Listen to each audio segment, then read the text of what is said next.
Ladies and gentlemen, welcome back to the Selling with Love podcast, and I'm very excited about the type of conversation that we need to have today more than ever. If we've been on social media, which we all have, if not, you've been impacted by it since everyone else around you is definitely on it, and our privacy has become something that is no longer within our control. We've seen people going absolutely crazy with echo chambers and ways that we're trying to have these conversations online where it always turns to some of the extreme. We feel like our children are going to be exposed to this types of information. We can't even see if it's true. We're hearing things like fake news. We have election cycles that we don't even know what to trust anymore. And it seems like politicizing of everything everywhere is just going to the more extreme. How do we restore our sanity online is the title of the upcoming book by Marc Weinstein, who's with me today. The man has been the creator of social media as a platform, has been the one around so many organizations when it comes to bringing Web 1.0 in the 90s, Web 2.0 in the 2020s, has been the founder of MeWe, a social platform that is decentralizing social access with over 20 million users, and a very big advocate around understanding what is surveillance capitalism, why is it rising, accelerating, and his new book is really teaching us a new framework for social media and how to consume online so we can keep our minds and do things the right way. He's been featured on Wall Street Journal, New York Times, Newsweek, LA Times, Fox, CNN, BBC, NPR, and so much more. It's a great honor to have Marc Weinstein on the show with me. Marc, welcome to the platform. Thank you, Jason. And, it's really great to be with you because we're talking to everyday folks today, who are very smart, who are entrepreneurial, who have families or, are online themselves. And we've really got to get this whole mess straightened out because our democracy is eroding. Our kids, their mental health is, forgive me, but it's in the toilet. We're being manipulated, targeted, abused. Our data is being stolen. It's a mess online in social media. And it's so fascinating because I watched your landmark TED Talk, which was 4 years ago, around the rise of surveillance capitalism. And I have my own assumptions that it seems like things have not gotten better. They've gotten worse since you've actually warned us about how our privacy is and our data is being sold. We're already freaking out back then about how Alexa seems to be listening to our conversation and recommending us products. I'd be curious to see what are the changes that you've noticed from back when you did that talk and what we're seeing today. Listen, data surveillance is massive. And with the advent of AI, now AI is really not new for our listeners because AI has been around. An algorithm is a form of AI. It's just not a learning mechanism. It's programmed to do exactly what it does. The shift is now those algorithms can learn. So in the past, let's say Facebook had thousands, which is true, and I talked about this in my TED Talk, thousands of psychologists working for them, and doing psychoanalytics on how to best target Facebook members. Well, today, AI can do that for them because it's learning, it's studying you, it's learning everything about you, and then feeding that into its own system of how in the world to get you to do something, take an action, to freak you out, to keep you glued to the screen, all those things. So what we've seen is the acceleration of surveillance capitalism with this new tool called AI. And so we go back, just a step back, because surveillance capitalism really had its rise in the advent of Web 2 and really, got its mojo through Google, Facebook, and like-minded sites. And in 2012, one of my first interviews around Facebook was the day before they went public on Fox Business News. And they had me on to tell everybody, look, you are posting, I've got a dog, or I'm going to the store to get some dog food, and Facebook is giving you a dog food ad 10 seconds later. This is already super creepy. And Mark Zuckerberg had previously made a statement essentially saying that privacy is a social norm of the past. He said that in 2010. And so it's, look, he's been transparent. And when he said that, my jaw dropped because, for all of us, it's like, okay, for your pocketbook, you've decided that privacy is over for the world. There's something fundamentally wrong here. This is screwed up. Yeah. And, it's crazy because we're all kind of playing our part in being complicit about it for the sake of convenience, right? Like terms and conditions come up, we click accept, we use these platforms, we know we're the product, we're not paying for free platforms, we're the product and they're selling that to advertisers, and we choose to play along. And I feel like there's a long-term consequence of that maybe not as apparent, and that we're not maybe sensitized to. So I'd be curious to see, where does the end game go as we continue to be not aware or not even reacting to the fact that this is happening all the time everywhere? This is the long tail of this, because in 2013, Colin Hoback, a great documentary filmmaker, produced and filmed Terms and Conditions May Apply. And he followed Mark Zuckerberg around with a camera, and he, interviewed, incredible people. And this is way before The Social Dilemma came out, 8 or 9 years later. And we have become complicit, but there's a reason why. It's called the network effect. Facebook has been so massively funded and has generated so much revenue from their ability to, target you so pinpointedly with products and services and other things that make you feel like you need them and really understand your psychology and your purchasing power and all the things. They bundle that all together as they, pop things in front of you for you to acquire, et cetera. So, but the network effect. Now, what the network effect means, everybody, is that, for Facebook, or if you're younger and you're on Snap or wherever you are, you're on X, that everybody you know, everybody you want to know, everybody you want to be connected with is on that same platform. And this is what's happened, and why the dominance of these, huge big tech players, has really come about, and why startups can't really, make an inroad anymore. When's the last time you heard, besides of a company like MeWe, which I founded and I left 2 years ago to write how we're going to fix all this?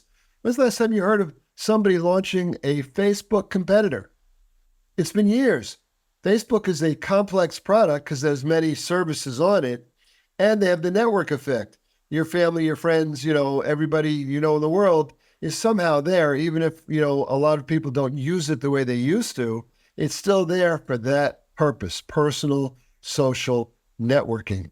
That's, really interacting with people, getting your news there, connecting with your family and friends, finding like-minded people, all their pages, their groups. And of course, they have Instagram as a complement feature. So this network effect, and of course, then they bought WhatsApp. So now, supposedly you have this encrypted, service, which is actually, barely encrypted. It's encrypted all right, but Facebook changed the privacy policy on WhatsApp. I think it was in 2016. And then they kind of went public with it. I wrote about that in 2016 when they did it. They did it on Super Bowl weekend when nobody was paying attention.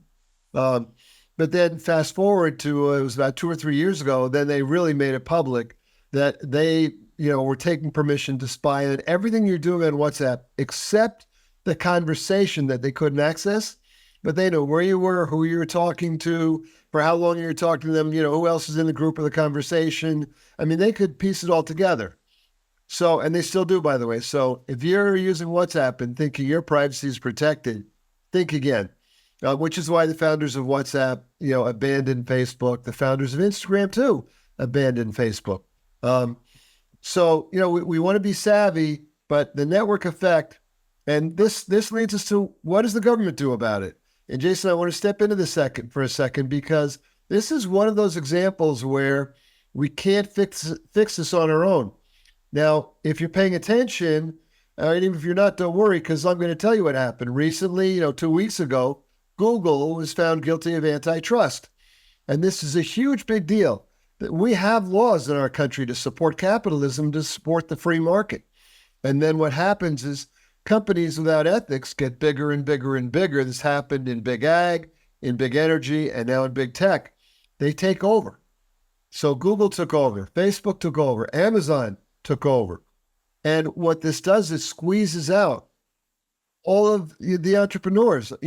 We've got a room full of entrepreneurs that are listening to this today. And, just great regular folks that are working on their careers and their lives.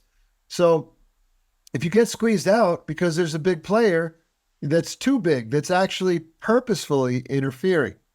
Google, for example, was paying big companies like Apple and many others to use their search engine. Google locked down 50% of the search engine, the ad market associated with search engines. And so Google's search engine was everywhere. And therefore, Google could manipulate the results of the search engine, put whatever their best, revenue deals are for your search results at the top, instead of actually giving you a really pure, clear, straightforward search result. So there's a case, the Federal Trade Commission, which prosecutes these cases, is now doing it with Facebook and with Amazon, because we've got to restore our sanity with help in certain ways from the government. And also then you've got the inventor of the web, Sir Tim Berners-Lee. So now Tim has called, my new book, Restoring Our Sanity Online, Tim calls it a vital read. He says, this is a vital read. Tim is also very involved and very disturbed about the complete erosion of privacy. So he and his team at Solid have created something called pods. Now, pods are a really cool phenomenon. And as they gain some traction momentum, this is very important. So in other words, a pod, your data will be stored on a pod. You'll decide what you upload to Facebook or Snap or MeWe or anywhere. And then you can pull it back. And you're going to control your data, and they won't be able to target or manipulate you without your permission. And this is going to change the game. It's called data portability or data interoperability. Now, you may have heard a little bit about this before, but we're going to need some government help in regulating structures so that, for example, when you download your Facebook account right now and you get all your posts and your pictures, it comes down in really, a tornado, a mess, and you can't upload it anywhere. Nobody can build an uploader to, upload it in a functioning manner on somebody else's website. So, these are things, something like that. So the point is, Tim Berners-Lee, the inventor of the web, also has his eye on this. And there's a lot to do. And we've gotten stuck with the network effect, and we've got to break the back of the network effect. Mark, I love that you're bringing all these things that I've had a curiosity for. I've heard of the pod and of Solid, and I think I've never understood how relevant and how emergency that we really need to push this forward. And it sounds like there are some actions from the government, at least from the American government, to bring in these antitrust laws to see how we can actually get our power back as individuals. But I've also seen the dark side, and I think this is just as recent. We've seen in England, they're passing laws that things that you would have said online can be used against you for criminal charges. Is that even that's the Black Mirror type of scenario that seems to be coming out from us, just slowly letting our privacy erode? I've got to sort of nod and bump this one. The English, that's up to a site to moderate. And the good sites are doing hopefully sites are doing a better job today so that we don't get these terrible, murders and crazy things that happen because of lies that are perpetrated online. So this is concerning for sure. The flip side of it is the English, and I wish they just stuck with this group of laws, because they have new laws where they can put social media executives in jail if the social media executives purposefully violate the laws around children's privacy and things like that, for the sake of the pound or the dollar. So, and that's a really good one. I've written, about this several times in the U.S. press, that we ought to take a look at those laws, because instead of slapping a company on the wrist, like when Facebook, released the privacy, all the data on 220 million American adults in the Cambridge Analytica scandal, their fine was $5 billion. Now, don't think that's a lot. You want to think, oh my God, that's tiny. The value of the company went up more than $5 billion the same day that fine was levied. And the maximum that fine that could have been levied was somewhere in the neighborhood of several $trillion, according to what they had violated and the fines that they could have been levied against them. So imagine if there was also the threat of the executive going to jail for violating privacy laws, for doing the wrong thing for the sake of a dollar. Now that is where England has it right. Very concerned about the laws that allow them to put people in jail for posting hate. And I am very much for trust and safety, moderation. I said as much on Fox, during the January 6th, a week after that. And they were asking me, well, what happened to Parler? How come they're not in the stores? And I said, you've got to have some moderation. You can't just have a site that spews hate and incites violence. Good people can't be there. Civil discourse, disagreement, that's the backbone of functioning democracies. But hate and inciting violence, we've got to watch that carefully. And in Restoring Our Sanity Online, I talk about a new model for moderation where users, juries of your peers, will also be involved, so that if you don't like how you're being moderated by the company's trust and safety team, you could appeal it. And by the way, this is really borrowed. Twitter has something very similar, and I think it's one of their better features, not widely used, not widely talked about, and not perfectly implemented. But there are ways to reinvent social media so that we have civil discourse, so that nothing is boosted, so that kids are protected. There's a lot we can do in what I call restoration networking, which I believe is really Web 4's mission, and not Web 3. Web 3 won't get us there. I can see how when you compare, social media in the early days and how now it's just so much everywhere, this whole idea of moderation is seeming like the impossible task of where do you exactly put that line. But you're speaking about this new concept, this restorative networking, and I'd love for you to unpack on how does that apply and why is it important for us to pay attention to that? So, in the early days, and I was there in Web 1, there's a whole group of us who invented social networking in the 90s, and we called them community portals. We didn't call it social networking then. We called them community portals. And it was really, this is idealism. This is the same way that Big Ag started and Big Energy started. It wasn't started with these big monolithic companies. It was started in sort of an idealistic, we can produce more food to serve the village. And, it was all organic then anyhow. Well, we can, figure out a way to generate more energy, to generate electricity to serve the village. This is how it starts. These are good ideas. These are wholesome ideas. These are visionary ideas.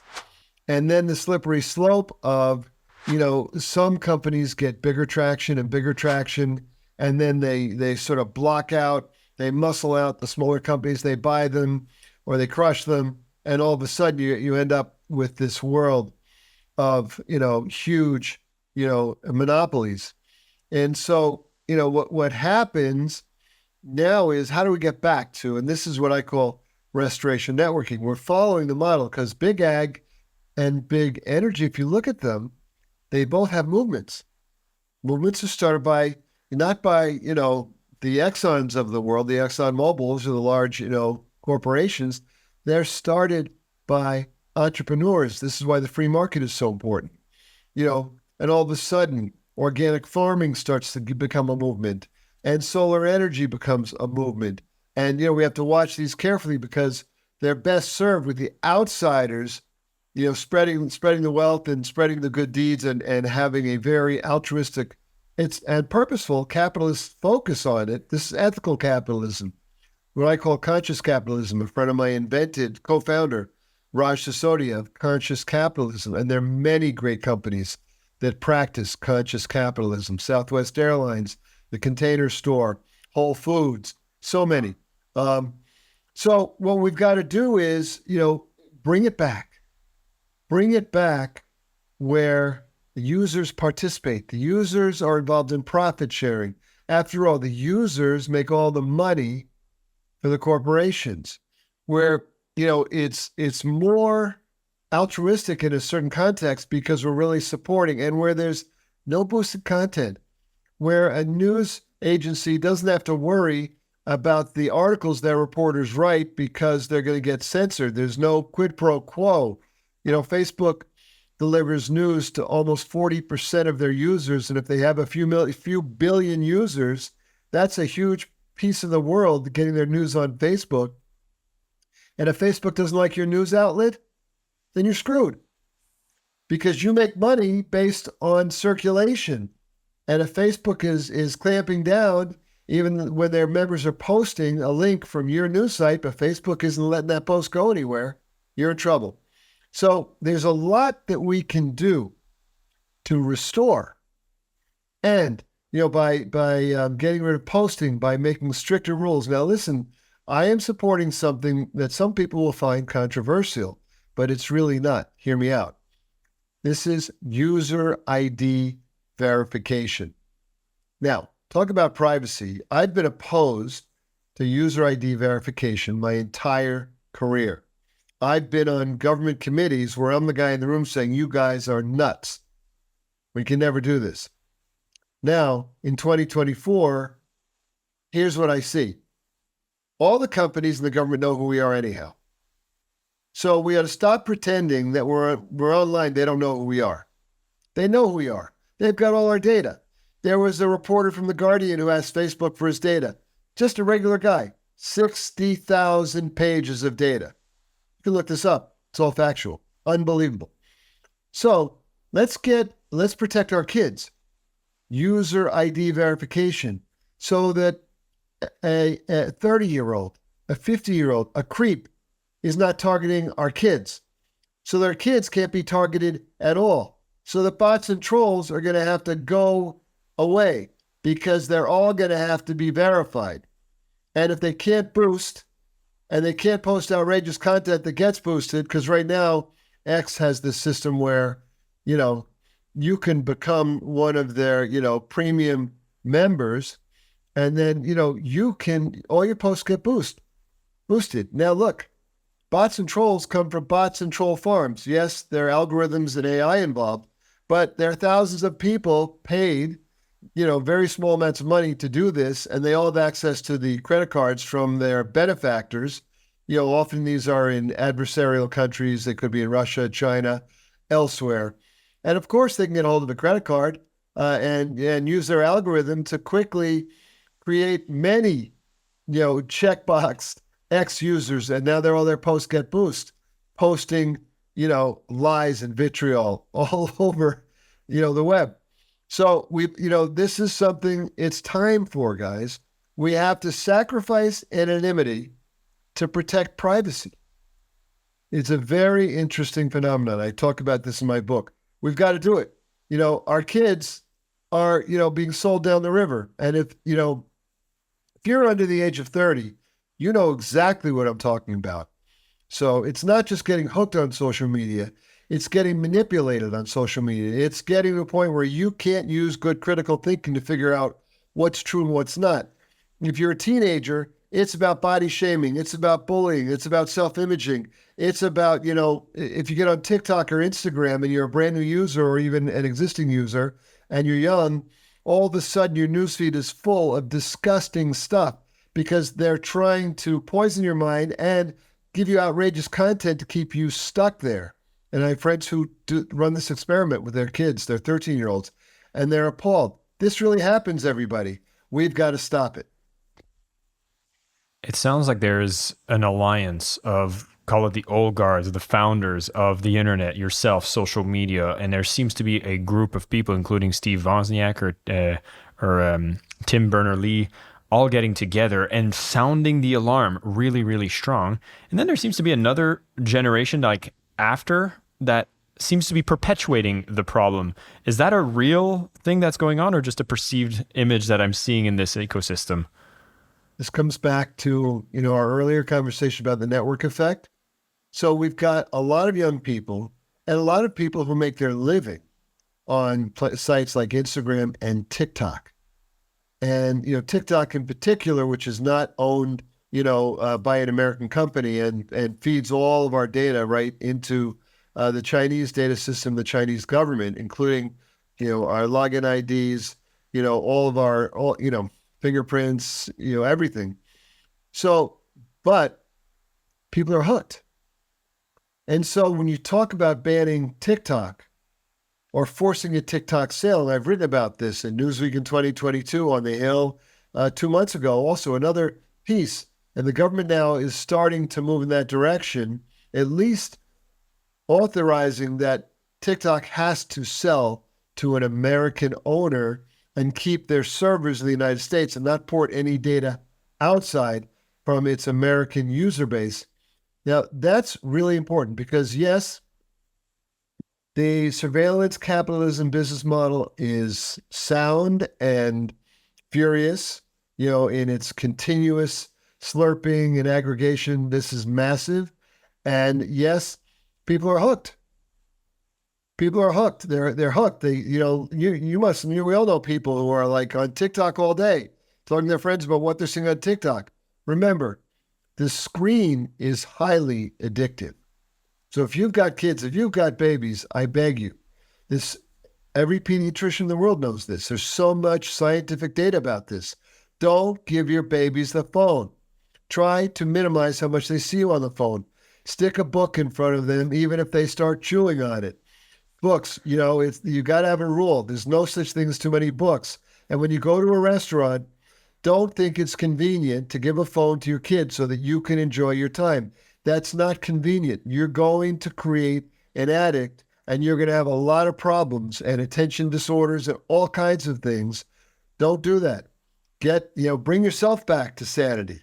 So, it's only hard for a little while. Once you give them a crayon and paper, or you bring toys with you and just distraction, and then as they get older, it's the same thing. There's a big movement in the United States now, finally, to ban schools, ban kids from bringing their phones to schools. LAUSD, the second biggest school system in the country, just did this. This is what's important. We don't need our kids to have a phone in case there's some kind of crisis at schools. The odds of that are nominal. In a crisis, you'll be getting plenty of information anyhow. Don't need to know if your kid's okay. The schools, everything, emergency, everybody will tell you. Your kid needs not to have a phone at school. Your kid needs to focus on school, not on TikTok, not on calling all their other friends in the other classes, not on texting, none of that. So we've really got to restore our sanity, with all our electronic devices. And here's the thing, though. Jason, I love social media. I'm one of the inventors of social media.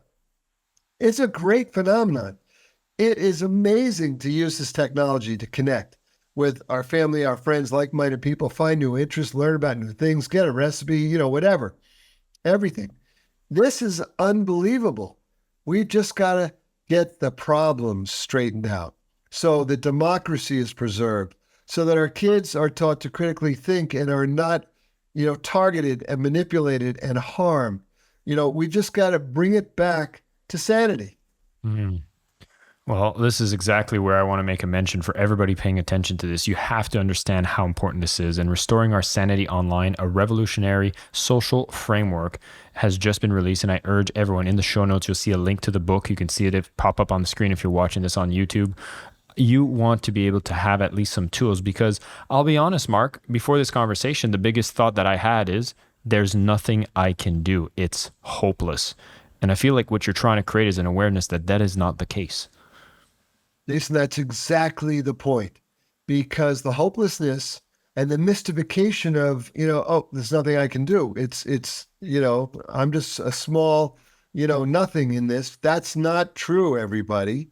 And, this is what the inventor of the web is working on. This is what I'm working on. I mean, we all have power, and we can change this. We are. Restoring Our Sanity Online is about how do we do this? And also, it's full of, this is an entertaining read. This is not a how-to book, although there's plenty for parents, how to take care of yourself and your kids right now. There's plenty of good stuff in there about what you can do right now. Empowerment, taking your power back. But this is also a fascinating, purposely written. Listen, when you look at the parallels of big ag, big energy, big tech, and you go back and then you go forward and you do it, just in a few pages, This is fascinating. When you read about, Facebook asking everybody in Australia to send a naked picture of themselves to Facebook so they could take care of revenge porn in Australia. I mean, this book is full of jaw-dropping anecdotes that will just keep you going to the promised land, to the solutions. But that's the whole point. It's a great read, and that's why Tim says it's a vital read. That's why Woz says everybody has to read this book. That's why Raj Sisodia, founder of Conscious Capitalism, says every business executive and every person needs to read this book. That's why Marshall Goldsmith, the greatest executive coach in the world, who wrote this great book. I love his title, "What Got You Here Won't Get You There," and that's the whole point of this book. Says again, everybody needs to read, Restoring Our Sanity Online. Now, this is not me, touting myself, guys. This is a book that was written with collaboration. I have these great advisors in my life for, Raj and Tim and Woz. This is a book that is purposefully written. This is a mission. We've got to take it on ourselves. We've got to get this movement going. We've got to start the dialogue and get back to, oh, I can do this? Why, that's easy. Oh, I can protect my kids this way? That's easy. Oh, this is how I can critical think? That news story? Oh, great.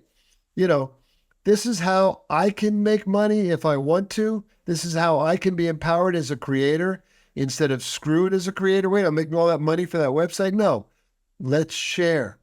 Let's empower.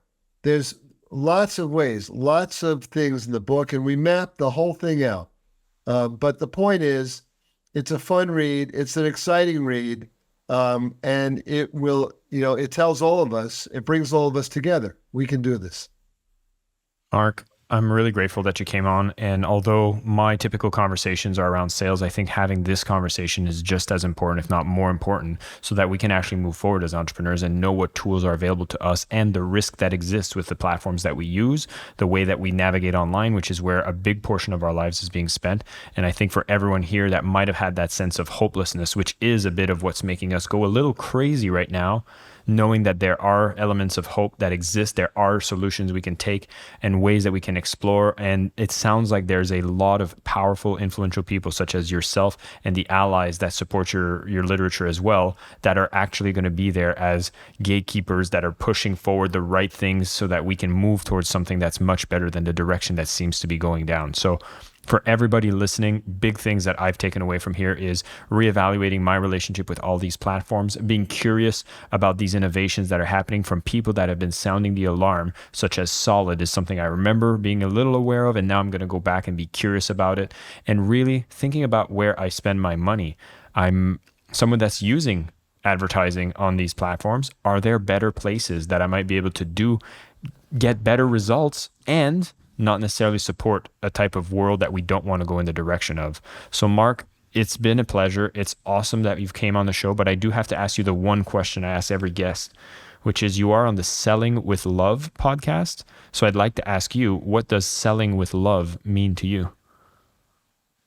I'm so glad you asked me that question.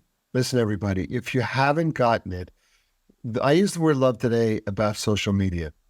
I love social media. I love healthy, powerful, empowering, nurturing connectivity and technology.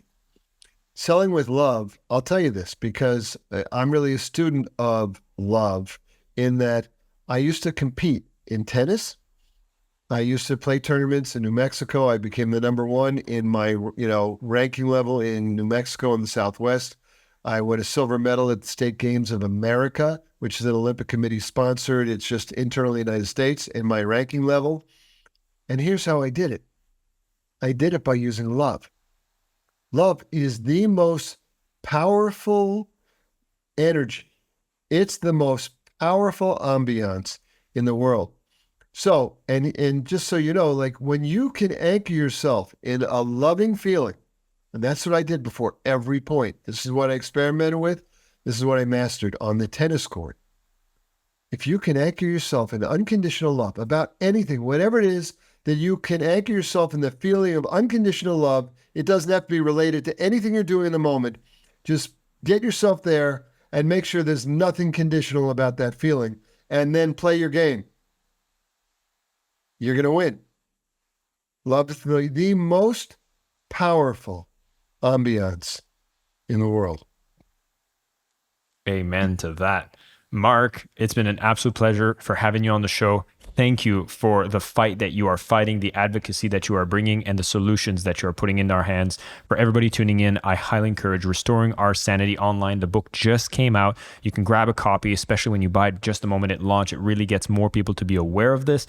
Get this book into their hands, and with that, we'll be able to chip away at what has been taken away from us, which is taking our privacy back, taking our freedom back, and making sure that the world doesn't get into what would be considered a dystopian future, but rather a utopian of the potential and good intention that brought all these tools in our fingertips. Let's make sure that it goes in the direction that we want it to be. We have that power, we do have hope, and we have solutions. Marc, thank you for bringing that to us. Thank you, Jason. It's a pleasure and honor to be on your program. Thank you. Thank you so much for listening to the Selling with Love podcast. We have some previous episodes you can tune into right here.